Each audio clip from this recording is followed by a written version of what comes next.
तीन राज्यों की हार से कांग्रेस उबर ही नहीं पा रही। नतीजे आए 72 घंटे से ज्यादा का वक्त हो चुका है, लेकिन इन नतीजों को लेकर जिस तरह के तर्क सामने आ रहे हैं उसमें कुछ तो पहले भी देखने और सुनने को मिल चुका है, लेकिन कुछ ऐसे हैं जिसे पहली बार सुनने को मिल रहा है। ये मुद्दे क्या हैं, इस पर एक स्पेशल रिपोर्ट आपको दिखाते हैं।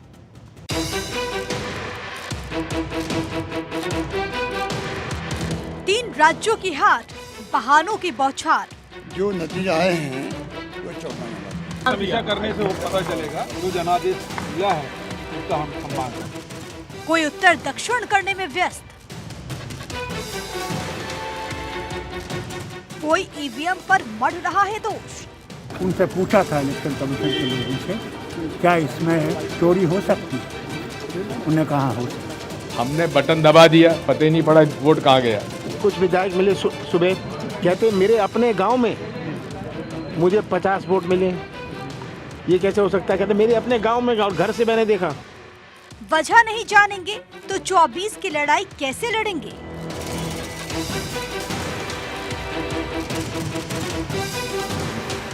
सियासत में जब हार मिलती है तो अमूमन हार की वजहों को तलाशा जाता है। बड़ी सियासी पार्टियां जांच के लिए कमेटी बनाती हैं, मुद्दों और वजहों की तलाश की जाती है, जिसकी वजह से जनता ने वोट नहीं किया, और फिर उन गलतियों को दुरुस्त कर अगली रणनीति पर काम शुरू किया जाता है। ये सब राजनीति और चुनाव की सामान्य प्रक्रिया है, लेकिन भारत के प्रमुख विपक्षी दल कांग्रेस इससे थोड़ी अलग है। वो चुनाव जीतती है तब तो जीत के एक सही कारण बता देती है, और इस जीत के बाद इतनी उत्साहित हो जाती है कि अगले चुनावों में जीत की भविष्यवाणी भी कर देती है। छत्तीसगढ़ में हमारी सरकार है, आ रही है। आपने कंफ्यूज कर दिया मुझे। राजस्थान में आ रही है, छत्तीसगढ़ में आ रही है, मध्य प्रदेश में जा रही है, तेलंगाना में उनकी जा रही है, हमारी आ रही है। नहीं, सीरियसली कहूं तो माहौल बहुत पॉजिटिव है। भारत के हर गांव और शहर में एक कहावत है कि आत्मविश्वास होना हर तरह की लड़ाई के लिए जरूरी है, लेकिन अति आत्मविश्वास हर लड़ाई के लिए बेहद घातक। कांग्रेस को असल में यही अति आत्मविश्वास की कीमत चुकानी पड़ी। राहुल गांधी की भविष्यवाणी तेलंगाना और कुछ हद तक राजस्थान के लिए सही साबित हुई, लेकिन मध्य प्रदेश और छत्तीसगढ़ के लिए जिस तरह से आत्मविश्वास कांग्रेस में राहुल गांधी से लेकर निचले स्तर तक हर नेता ने दिखाया, उसने कांग्रेस को डुबो दिया। लेकिन कांग्रेस इसके बाद भी मानने को तैयार नहीं, खासकर मध्य प्रदेश में, जहां कांग्रेस ने हार का पूरा ठीकरा ईवीएम पर फोड़ने की कोशिश की। कांग्रेस नेता और एमपी के पूर्व मुख्यमंत्री दिग्विजय सिंह का ये ट्वीट देखिए। ट्वीट में दिग्विजय सिंह कह रहे हैं कि पोस्टल बैलेट में कांग्रेस 199 सीटों पर आगे थी, फिर ईवीएम की गिनती में मामला 66 पर कैसे अटक सकता है। दिग्विजय सिंह ने ट्वीट किया और एमपी में कांग्रेस के मुख्यमंत्री पद के दावेदार कमलनाथ एक कदम और आगे बढ़ गए। उनका कहना है कि आखिर ये कैसे हो सकता है कि कांग्रेस के प्रत्याशी अपने गांव के बूथों पर भी 50 से अधिक वोट नहीं ला पाए। ये तो आप लोग भी जानते हैं क्या माहौल था, तो मेरे से क्यों पूछ रहे हैं? आप पब्लिक से पूछिए। मुझे अभी कुछ विधायक मिले सुबह, कहते मेरे अपने गांव में मुझे 50 वोट मिले। ये कैसे हो सकता है? कहते मेरे अपने गांव में और घर से मैंने देखा। अब कमलनाथ को ये पूछे कि अगर ईवीएम से छेड़खानी हुई तो तेलंगाना में उनकी सरकार कैसे आ गई? 4 राज्यों में उन्हें 40% ज्यादा वोट कैसे मिल गए? और ये सवाल उठते उससे पहले कांग्रेस के ही सांसद कार्ति चिदंबरम ने ही कांग्रेस के ईवीएम वाले बहाने को नकार दिया। I've said this yesterday and I've said this repeatedly. My confidence in the EVM is absolute. I have no doubts about the efficacy of the EVM. I know that there are many party colleagues who might have a differing opinion, but I've been involved in elections since 1996, either as a candidate or as an agent for other candidates, and my confidence in the EVM remains unchanged.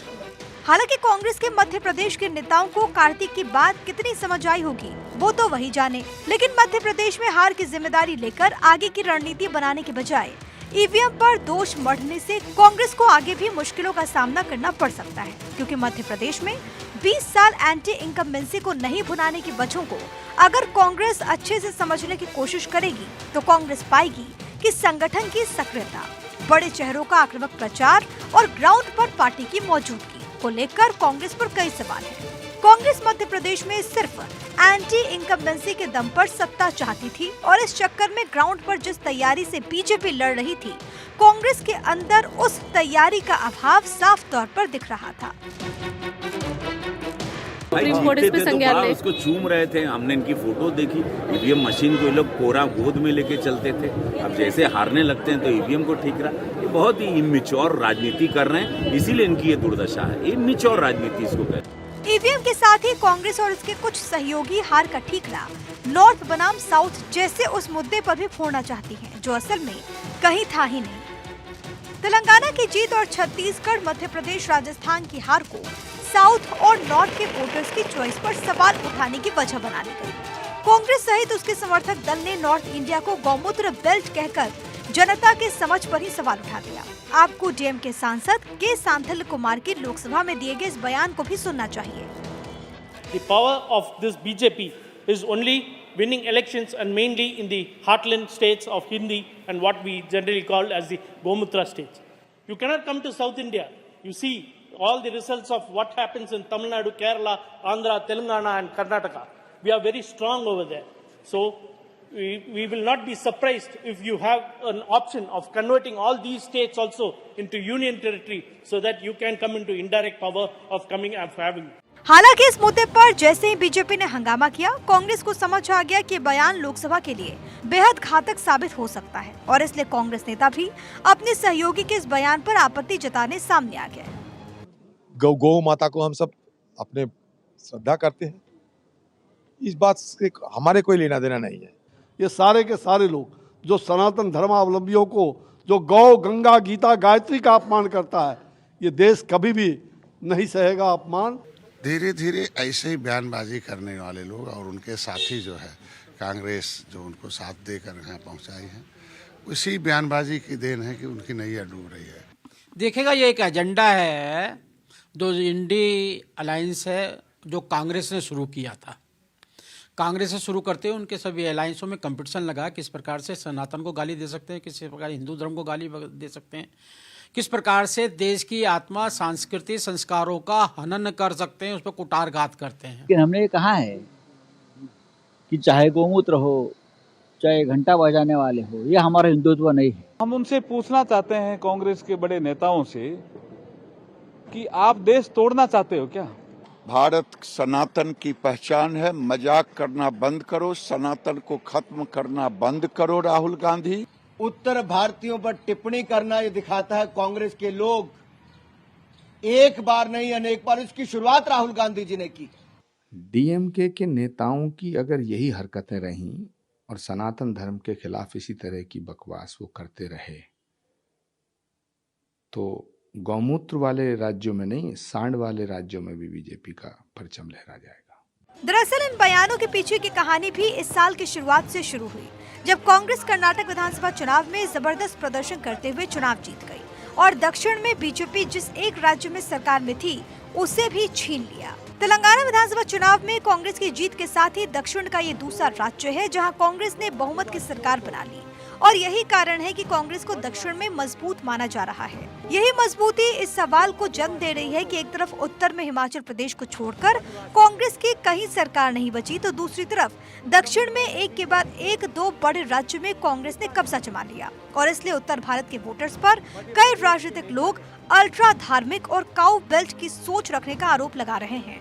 हालांकि ऐसे किसी भी आरोप और बयान का नुकसान कांग्रेस के साथ ही साथ उनके सहयोगी दल को उत्तर भारत में हो सकती है, जहां से लोकसभा की ज्यादा सीटें आती हैं और इसलिए सवाल ये भी उठ रहा है, ऐसे बयान से कांग्रेस खुद का तो नुकसान नहीं करा रही। दक्षिण के राज्यों में भी तेलंगाना और कर्नाटक के अलावा कांग्रेस बहुत ताकतवर स्थिति में कहीं और नहीं है। आंध्र प्रदेश में कांग्रेस का प्रभाव ना के बराबर है। केरल में कांग्रेस का असर है, लेकिन वहाँ भी पिछले 7 सालों से विपक्षी एलडीएफ की सरकार है। तमिलनाडु में तो डीएमके सत्तारूढ़ पार्टी है, जबकि कांग्रेस छोटे सहयोगी की भूमिका में। ऐसे में दक्षिण और उत्तर की बात सियासत में इस वक्त करने का साफ मतलब है 2024 की लड़ाई में एमपी, छत्तीसगढ़, राजस्थान, यूपी, हरियाणा, बिहार जैसे राज्यों में बीजेपी के लिए एक मुद्दा देना। कांग्रेस नेता राहुल गांधी ने बीते साल सितंबर में दक्षिण भारत में कन्याकुमारी से भारत जोड़ो यात्रा की शुरुआत की। तकरीबन 4000 किलोमीटर लंबी 137 दिन की इस यात्रा में उन्होंने दक्षिण से उत्तर भारत को नापा था। ये यात्रा तमिलनाडु, केरल, कर्नाटक होते हुए तेलंगाना भी गई थी। कांग्रेस ने कर्नाटक विधानसभा चुनाव भी जीता और इस जीत का श्रेय राहुल गांधी की भारत जोड़ो यात्रा को भी दिया गया। तेलंगाना में कांग्रेस ने जीत दर्ज की, लेकिन भारत जोड़ो यात्रा मध्य प्रदेश और राजस्थान से भी गुजरी। वहां पर कांग्रेस का बुरा हश्र हुआ और इसलिए दक्षिण और उत्तर की बात को कुछ नेता और जोर देकर उठा रहे हैं। लेकिन कुल मिलाकर 2024 की लड़ाई से पहले ये मुद्दा कांग्रेस के लिए वो सेल्फ गोल साबित हो सकता है जो कांग्रेस को बहुत दिनों तक अखड़ता रहेगा। और जयपुर में सुखदेव सिंह मर्डर के बाद पूरा राजस्थान सुलगता रहा। जयपुर से उदयपुर तक और बीकानेर से चुरू तक बवाल जारी रहा। सड़कों पर आगजनी की गई, जगह जगह पत्थरबाजी हुई और तोड़फोड़ की गई। आरोपियों के खिलाफ इनाम का ऐलान भी किया गया है। पूरी रिपोर्ट पर एक नजर डालिए।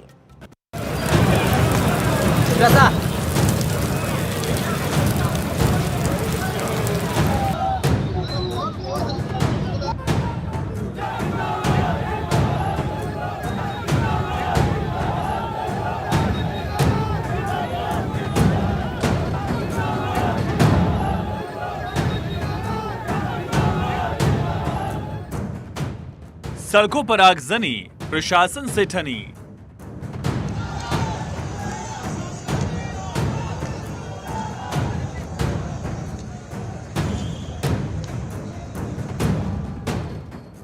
बसों में तोड़फोड़, राजपूतों का विद्रोह है।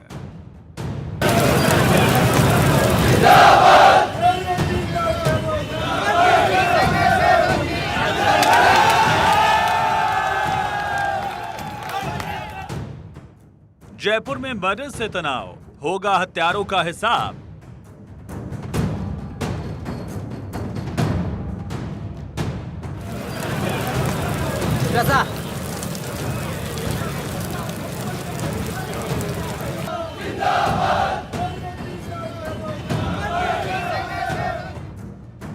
उदयपुर में संग्राम, जयपुर में घमासान। जोधपुर में भी आगजनी, कोटा, बीकानेर हो या दौसा, हर तरफ बस तोड़फोड़ और तांडव दिखा। जयपुर में मर्डर के बाद राजस्थान की सड़कों पर दिन भर बवाल होता रहा। उदयपुर में पथराव भी किया गया। पीछे से कुछ एक लोगों ने जो थोड़े से असामाजिक तत्व होते हैं उन्होंने माहौल बिगाड़ने की कोशिश करी। 2-4 पत्थर उन्होंने पीछे से उछाले, तुरंत उनकी समझाइश करके उन्हीं के माध्यम से उनको यहाँ से रवाना किया गया है। अब आगे पुलिस साथ में है, पूरे शहर में जहाँ जहाँ हो जाएंगे उनको शांतिपूर्ण डिस्पर्सल का प्रयास किया जा रहा है। हिंसा आगजनी की तस्वीरें राजस्थान की कमोबेश हर शहर से सामने आई। कहीं आगजनी हुई, सड़कों पर टायर फूके गए, तो कहीं बसों में तोड़फोड़ की गई। और इस सब कुछ हुआ सुखदेव सिंह गोगामेड़ी की हत्या के बाद। जयपुर में जमकर बवाल हुआ। इसके बाद उग्र भीड़ पर पुलिस ने लाठीचार्ज भी किया। चक्का जाम कर देंगे, एक चिड़िया भी इधर से उधर नहीं जा सकेगी। हम लोग चाहते हैं न्याय मिले, बहुत शांति से हम लोगों ने न्याय किया है, जाम किया है। दोनों इनकाउंटर अगर पकड़े गए तो इनकाउंटर करो। तुम्हारे जवाई नहीं लगते, पूजा करने के लिए बुलाए, क्या सजा के बैठा रखा उनको? फिर वो अंदर जाएंगे जेसी में, फिर लोगों का ऐसे ही इसी तरीके से सुपारियां लेंगे, इसी तरीके से लोगों को मरवाएंगे। क्या इसका हम लोग इंतजार करें? जयपुर में मंगलवार को दिन दहाड़े घर में घुसकर सुखदेव सिंह गोगामेड़ी की हत्या की गई। 17 राउंड फायरिंग हुई और बदमाश मर्डर के बाद आसानी से फरार हुए। हालांकि एक बदमाश मौके पर ही क्रॉस फायरिंग में मारा गया था। हत्या की खबर मिलते ही पूरे राजस्थान में उबाल दिखने लगा। बुधवार का सवेरा होते होते राजस्थान का हर शहर जलने लगा।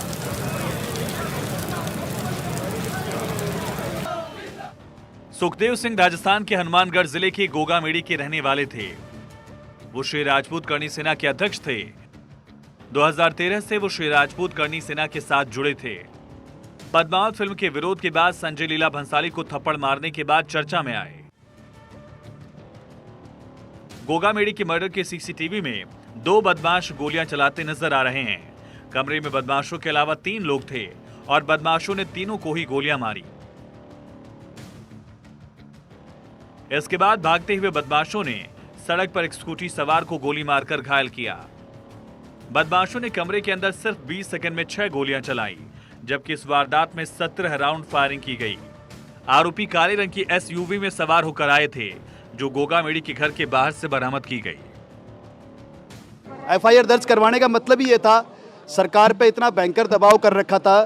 ये जो सारे जो आज जन से लाभ उबड़ा है उनको मैं सुखदेव सिंह गोगामेड़ी बोलूंगा, और हमारे सुखदेव सिंह गोगामेड़ी तो मैं बोलता हूं कि भाई परिवार के न होकर समाज के थे करके, तो किस बाकी सभी की भावनाओं का सम्मान किया जाएगा। मुझे इन सभी लोगों पे पूर्ण विश्वास है। इन लोगों के लिए जो इतने साल इतने दिन कहीं भी रुक सकते हैं, तो ये लोग सुखदेव सिंह गोगामेड़ी के लिए भी कहीं पर भी किसी भी जगह हर समय तैयार मिलेंगे और साथ देंगे साहब। गोगामेड़ी के मर्डर की जिम्मेदारी विदेश में बैठे गैंगस्टर ने ली है। ये गैंगस्टर लॉरेंस बिश्नोई गैंग से जुड़ा हुआ है। फेसबुक पोस्ट के जरिए मर्डर की जिम्मेदारी ली गई। इसमें लिखा गया कि मैं रोहित गोदारा कपूरी सर, गोल्डी बराड़ भाइयों, आज ये जो सुखदेव सिंह गोगामेड़ी की हत्या हुई है, इसकी संपूर्ण जिम्मेदारी हम लेते हैं। ये हत्या हमने करवाई है। हत्या करने वाले दोनों बदमाश सुखदेव सिंह गोगामेड़ी के एक परिचित नवीन शेखावत के साथ गोगामेड़ी के घर पहुंचे थे। करीब 10 मिनट तक सुखदेव सिंह से बातचीत के बाद बदमाशों ने फायर किया। बदमाशों ने सुखदेव सिंह की हत्या की।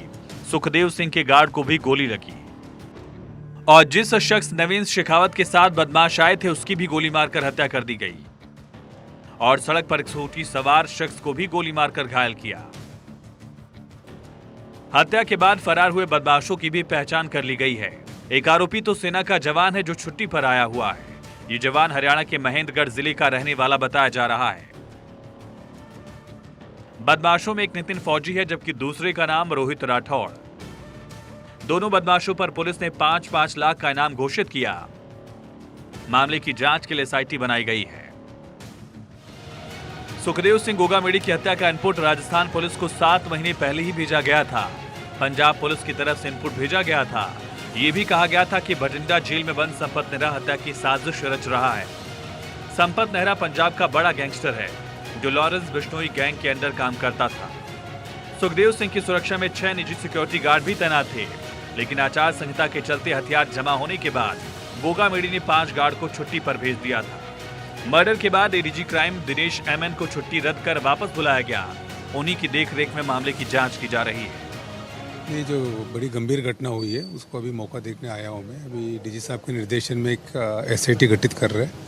इसमें ATS SOG के भी ऑफिसर होंगे, कमिश्नरेट के ऑफिसर होंगे, प्लस हमारे CID के ऑफिसर होंगे। तो उसमें कुछ आइडेंटिफिकेशन हुआ है, उनको कंफर्म करके बाद में इनके अरेस्ट के लिए सब जगह प्रयास चल रहे हैं। राजस्थान पुलिस ने बीकानेर समेत कई जिलों में दबिश दी। हरियाणा, पंजाब, उत्तर प्रदेश पुलिस के साथ भी बदमाशों की तस्वीरें साझा की गई। बीकानेर, जयपुर की जेलों में बंद बदमाशों से पुलिस पूछताछ कर रही है। इसके अलावा हरियाणा, पंजाब की जेलों में बंद बदमाशों से भी पूछताछ शुरू की गई। राजस्थान के अलग अलग जेलों में बंद रोहित गोदारा के गुर्गों से भी पूछताछ की जा रही है। सुखदेव सिंह की तलाश में नवीन शेखावत के साथ बदमाश पहले वैशाली नगर में उनके फ्लैट गए। यहां सुखदेव सिंह के न मिलने के बाद बदमाश श्याम नगर में गोगामेड़ी के आवास पर पहुंचे, जहां वारदात को अंजाम दिया गया।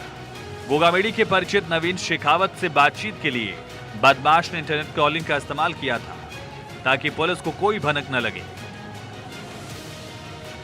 गोगामेड़ी की हत्या के बाद विश्व हिंदू परिषद उग्र है। बदमाशों की जल्द गिरफ्तारी की मांग की, जबकि कांग्रेस भी इस मामले पर राजनीति शुरू कर चुकी है। सोशल मीडिया पर जो संदेश आ रहे हैं उसमें कई बड़े लोगों की ओर भी इशारा हो रहा है कि अगर तुरंत और प्रामाणिक इन्वेस्टिगेशन नहीं हुआ, अगर वास्तविक अपराधी जल्दी पकड़े नहीं गए, तो फिर ये किसी के लिए भी अच्छा नहीं होगा। ये वक्त आ गया जो ऐसे क्रिमिनल्स का तो तुरंत एनकाउंटर किया जाए।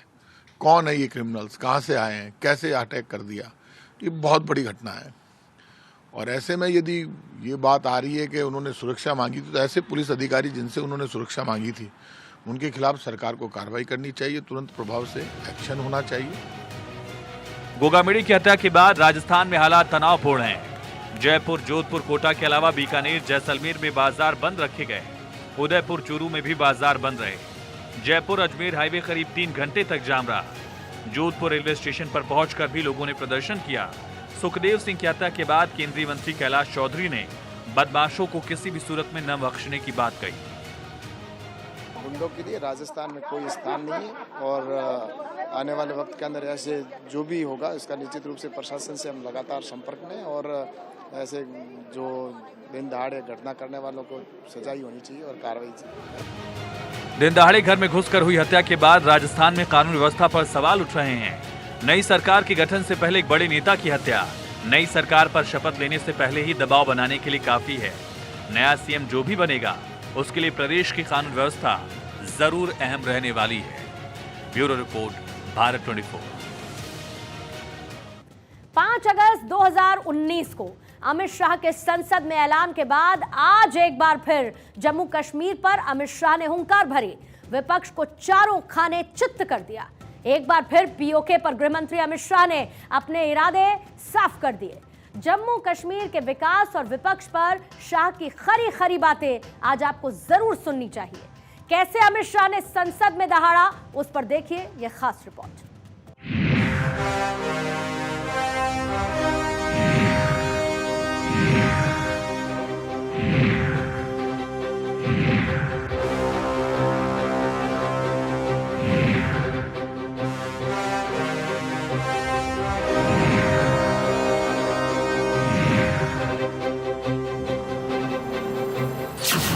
कश्मीर की बदली तस्वीर, हम लेकर रहेंगे पाकिस्तान ऑक्युपाइड कश्मीर।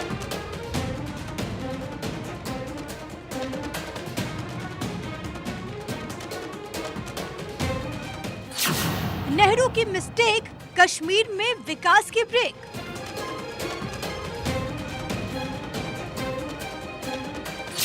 नहीं चलेंगे 2 विधान, देश में सिर्फ एक प्रधान। संसद में शाह की दहाड़, हिल गया विपक्ष और भर दी हुंकार। कश्मीर हमारा और सारे का सारा। खून की नदियां छोड़ो, कंकड़ चलाने की हिम्मत नहीं है किसी की। आज संसद में अमित शाह ने विपक्ष की धज्जियां उड़ा दी। ढेर सारे परिवर्तन जो पूछते हैं क्या हुआ क्या हुआ क्या हुआ, मैं इसका जवाब देने के लिए खड़ा हूं। मान्यवर, जम्मू कश्मीर और लद्दाख को पहले एक अलग संविधान, अलग ध्वज और एक जमाने में अलग राजधानी, 2 राजधानियां हुआ करती थी। श्यामा प्रसाद मुखर्जी ने जिस उद्देश्य के लिए जान दी थी, कुछ सदस्यों ने इसको पॉलिटिकल नारा कहा। ये पॉलिटिकल नारा नहीं है, ये देश की इच्छा थी। किस देश में 2 संविधान न हो, 2 प्रधानमंत्री न हो और 2 झंडे न हो। देश का झंडा, देश का निशान एक ही होना चाहिए, एक ही निशान के तले पूरा देश है। और कुछ सदस्यों ने कहा हमसे वादा किया गया था, हमसे वादा किया गया था। वादा किससे किया था? अंग्रेजों ने जो स्कीम बनाई थी आजादी के वक्त, कांग्रेस ने जिस स्कीम को अप्रूव किया, उसमें पूरा अधिकार महाराजा का था। देश भर में कहीं तो पब्लिक को नहीं पूछा गया, क्यों जम्मू कश्मीर में पूछना? और मैं वादे की भी बात करता हूं। चलो मान लेते हैं हमारे संविधान निर्माताओं ने वादा किया था, मगर आप आधा अधूरा पढ़ते हो, इसलिए कंफ्यूजन होता है। इसके अंदर आर्टिकल 370 के अंदर ऊपर टेम्पररी प्रोविजन लिखा गया है। टेम्पररी का मतलब क्या होता है? आजीवन अधिकार हो गया ना जी। कब का जाना चाहिए था, हिम्मत नहीं थी, नरेंद्र मोदी जी ने हिम्मत करी और धारा 370 को समाप्त। कोई वादा खिलाफी नहीं। एक एक कर शाह ने कश्मीर पर सबकी पोल खोली। अमित शाह ने कश्मीर के मसले पर राहुल गांधी पर भी हमला बोला और कहा कि आप तो मूल से ही कटे हो, मूल के साथ संपर्क ही नहीं है, तो कैसे मालूम होगा कि जम्मू कश्मीर में बदलाव क्या हुआ। इंग्लैंड में छुट्टी मनाने वालों को जम्मू कश्मीर में बदलाव नहीं मालूम पड़े। जब कश्मीर में आतंकवाद शुरू हुआ, निशाना बनाकर लोगों का भागना चालू किया, उस पर घड़ियाली आंसू बहाने वाले, शब्दों से अच्छे तरीके से सांत्वना देने वाले नेता तो मैंने बहुत देखे हैं, मगर मोदी जी एकमात्र ऐसे नेता हैं जिन्होंने इनके आंसू सच्चे अर्थ में पोंछने का काम किया। शाह ने एक बार फिर बता दिया कि जम्मू कश्मीर पर बीजेपी का स्टैंड क्लियर है, कोई फेयर नहीं। विपक्ष चाहे जितनी भी कोशिश कर ले, वो अब पीछे हटने वाले नहीं हैं। पंडित नेहरू ने जम्मू कश्मीर के लिए जो ब्लंडर किए, उनको देश भुगत रहा है। नेहरूवियन ब्लंडर, नेहरू के समय में जो ब्लंडर हुआ था, इसके कारण कश्मीर को भुगतना पड़ा। मैं मान्यवर इस सदन में खड़ा रहकर आपके आसन के सामने जिम्मेदारी के साथ कहता हूं कि दो बड़ी गलतियां जो पंडित जवाहरलाल नेहरू के प्रधानमंत्री काल में हुई, उनके लिए गए निर्णयों से हुई। इसके कारण सालों तक कश्मीर ने सहन करना पड़ा। एक सबसे बड़ी गलती, जब हमारी सेना जीत रही थी, पंजाब का एरिया आते ही सीज फायर कर दिया गया और पाक ऑक्यूपाई कश्मीर का जन्म हुआ। अगर सीज फायर 3 दिन लेट होता तो पाक ऑक्यूपाई कश्मीर आज भारत का हिस्सा। एक मान्यवर, एक ही गलती बताने से इतना तिलमिला गया। नहीं, मैंने हटा दिया। मैं तो सिर्फ नहीं, ऐसा नहीं है। मैं सिर्फ 2 ही बताना चाहता हूं। एक, पूरा कश्मीर जीते बगैर सीज फायर कर लिया, और दूसरा, यूएन के अंदर हमारे मसले को ले जाने की बहुत बड़ी गलती की। मान्यवर, मैं एक कोट अनकोट पढ़ना चाहता हूं। मैंने बहुत सावधानी से आपके द्वारा उठाए गए बिंदुओं को देखा। एक पत्र का हिस्सा है। मैंने बहुत सावधानी से आपके द्वारा उठाए गए बिंदुओं को देखा है, लेकिन मुझे डर है कि मेरे विचार आपके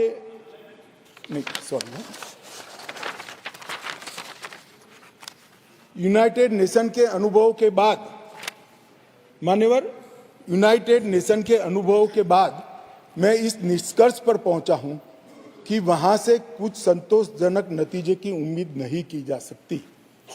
मुझे यह एक अच्छा फैसला लगा, इनटू ब्रैकेट सीज फायर, मुझे यह एक अच्छा फैसला लगा, लेकिन इस मसले को ठीक से नहीं निपटा गया। हम सीज फायर और विचार करके कुछ बेहतर मार्ग निकाल सकते थे। मुझे लगता है कि भूतकाल में हमसे द्वारा की गई गलती है। इसमें आपत्ति है? नहीं कर सकते, स्वयं जवाहरलाल नेहरू ने कहा है। अब मुझे क्या कह रहे हो? नेहरू ने स्वयं कहा है। मैं रेफरेंस भी दे देता हूं। ब्लंडर से ऐसा है मान्यवर, मैं माननीय सदस्य को कहना चाहता हूं, माननीय सभ्यश्री को कहना चाहता हूं, खाली ब्लंडर से इतना नाराज है, हिमालयन बोलता तो इस्तीफा देकर जाते। संसद का शीतकालीन सत्र के तीसरे दिन केंद्रीय गृह मंत्री अमित शाह जम्मू कश्मीर से जुड़े 2 बिल, जम्मू कश्मीर आरक्षण संशोधन विधेयक 2023 और जम्मू कश्मीर पुनर्गठन संशोधन विधेयक 2023 पर जवाब दे रहे थे। इस दौरान उन्होंने कांग्रेस पर जमकर हमला बोला। शाह ने कहा कि कांग्रेस ने कश्मीर पंडितों के लिए कुछ नहीं किया, जबकि मौजूदा मोदी सरकार जो कर रही है, इतिहास उसे हमेशा याद रखेगा। अमित शाह ने कहा कि मैं यहाँ जो विधेयक लेकर आया हूँ, वो उन लोगों को न्याय दिलाने और उनका अधिकार दिलाने से संबंधित है जिनके खिलाफ अन्याय हुआ, जिनका अपमान हुआ और जिनकी उपेक्षा की गई। किसी भी समाज में जो लोग वंचित हैं, उन्हें आगे लाना चाहिए। यही भारत के संविधान की मूल भावना है। आज मैं जम्मू कश्मीर पुनर्गठन संशोधन विधेयक 2023 में जो बिल लेकर आया हूं, जो विधेयक लेकर इस महान सदन की सहमति प्राप्त करने के लिए मैं खड़ा हुआ हूं, वो बिल 70 सालों से जिन्हों को अन्याय हुआ है, जो अपमानित हुए और जिनकी अनदेखी की गई है, वो सभी लोगों को न्याय दिलाने का बिल है, उनको अधिकार दिलाने का। माननीय अध्यक्ष जी, ये बिल किसी भी समाज में जो डिप्राइव लोग होते हैं, उनको आगे बढ़ाना चाहिए। ये भारतीय संविधान की मूल भावना है, परंतु उसके साथ साथ इसका सम्मान न कम हो, इस तरह से आगे बढ़ाना चाहिए। एक प्रकार से 3 युद्ध हुए। 47 में पाकिस्तान ने कबालियों के नाम से आक्रमण किया। इसमें लगभग 31,779 परिवार पाक अधिकृत जम्मू कश्मीर से जम्मू कश्मीर में विस्थापित हुए। 1965 और 1971 में भी युद्ध हुए, उसमें और 10,065 परिवार विस्थापित हुए और कुल मिलाकर 48, 65 और 71 ये तीनों युद्धों में मान्यवर 41,844 परिवार विस्थापित हुए। ये विस्थापितों की स्थिति के बारे में मैं बाद में बात करता हूं, परंतु ये बिल है वो उनको अधिकार देने का बिल है, ये बिल उनको प्रतिनिधित्व देने का बिल है। विपक्ष बार बार कश्मीर पर सरकार की आलोचना करता है और कहता है कि कश्मीर में धारा 370 हटने से कोई फर्क नहीं पड़ा, सरकार सिर्फ नाम बदलती है, काम नहीं करती। इस पर भी शाह ने विपक्ष को जवाब देते हुए कहा कि कश्मीर में कुछ लोग कह रहे हैं कि सिर्फ नाम बदल रहा है। मैं उन सभी से कहना चाहूंगा कि अगर हमारे अंदर थोड़ी सी भी सहानुभूति है तो हमें देखना होगा कि नाम के साथ उनका सम्मान जुड़ा है। ये वही लोग देख सकते हैं जो इन्हें अपने भाई की तरह समझकर आगे लाना चाहते हैं। वो इसे नहीं समझ सकते जो इसे अपने राजनीतिक फायदे के लिए वोट बैंक की तरह इस्तेमाल करते हैं। बहुत नेता देखे हैं, मगर नरेंद्र मोदी एकमात्र व्यक्ति ऐसा है जिन्होंने इनके आंसू सात अर्थ में पोंछने का काम किया। मान्यवर, उनकी पीड़ा का हम कल्पना नहीं कर सकते, जो करोड़ों रुपए का प्रॉपर्टी वहां छोड़कर जान बचाने के लिए कहीं बेंगलुरु, कहीं अहमदाबाद, कहीं दिल्ली, कहीं जम्मू में जाकर कैंप में रहे हैं, अपने स्तर से बहुत नीचे जीवन जी रहे हैं। इनकी पीड़ा की कल्पना हम नहीं कर सकते बाकी के देश के हिस्से में रहकर, मगर जब वहां से भागे वो करोड़ों रुपए की संपत्ति किसी ने कब्जा ली। कब्जा लेने के बाद कहा कि अब तुझे कुछ नहीं मिलेगा, मैं जो देता हूं वो ले लो। औने पौने दाम में करोड़ों रुपए की संपत्ति एक प्रकार से छीन ली गई और प्रशासन चुपचाप बैठा, कोई कदम नहीं उठाए। और मान्यवर, हमने इसका रास्ता ढूंढा, नया कानून बनाया और वो रिट्रोस्पेक्टिव इफेक्ट से उनको वापस देने का काम भारतीय जनता पार्टी की नरेंद्र मोदी सरकार। ये पूछते हैं क्या हुआ था वो भी बताया और अब क्या हुआ वो भी बताया। और बहुत बोले हो, धैर्य रखना सुनने का, आज जरा धैर्य रखकर सुनना। और मेरा निवेदन है, जितने बैठे कम ही बैठे हैं, चले न जाए। मान्यवर, अधिवास प्रमाण पत्र लगभग 1.6 लाख लोगों को अधिवास प्रमाण पत्र देने का काम ये भारतीय जनता पार्टी की सरकार ने।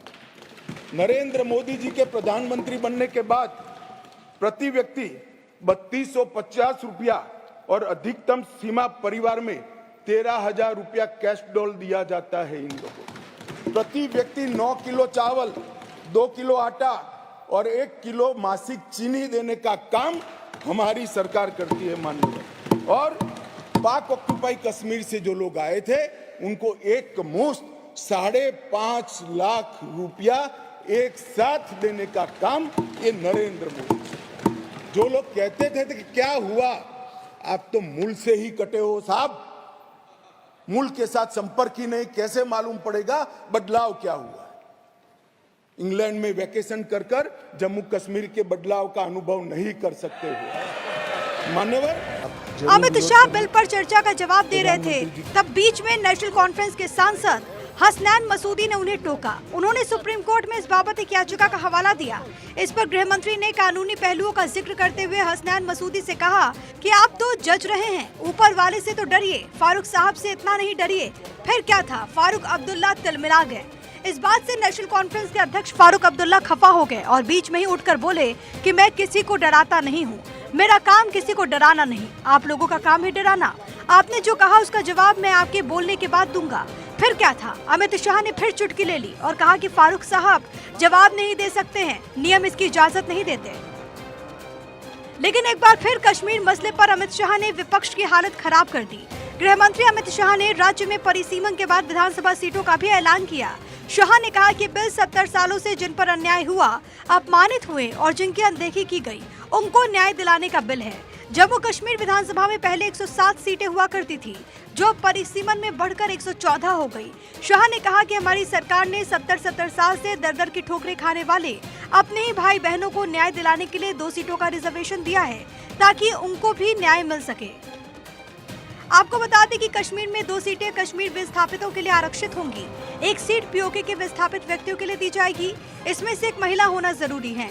9 सीटें एसटी के लिए आरक्षित की गई हैं। एससी के लिए भी सीटों का आरक्षण किया गया है। परिसीमन आयोग की सिफारिश के पहले जम्मू में 37 सीटें थी, जिसे अब 43 कर दी गई है। कश्मीर में पहले 46 सीटें थी, जो कि अब 47 हुई हैं। पीओके की 24 सीटें अब भी रिजर्व रखी गई हैं, क्योंकि वो हिस्सा भी भारत का है। पहले 2 नामांकित सदस्य हुआ करते थे, अब 5 सदस्य होंगे। कश्मीर के कानून के हिसाब से 2 महिलाओं को राज्यपाल द्वारा मनोनीत किया जाता है।